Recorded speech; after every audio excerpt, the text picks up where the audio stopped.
रूपसा स्थित भारतीय खाद्य निगम शाखा पक्षर आज स्वच्छता ही सेवा कार्यक्रम अनुष्ठित हो जाइछि।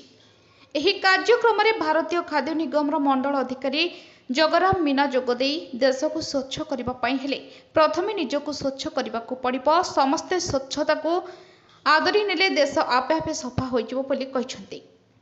अनेक मारात्मक रोग केवल अपरिष्कार और असंतुलित परिवेश ही होता है। तेणु परिवेश को संतुलित करने स्वच्छता सहित प्रत्येक लोक अन्यून 10टी गछ लगाइबा जरूरी बोली मंचरे उपस्थित अतिथि माने मत पोषण करथिले। एही कार्यक्रम स्थानीय दीनबंधु उच्च विद्यालयर छात्र छात्री एवं शिक्षक माने शामिल होई एही कार्यक्रम अंशग्रहण करथिले।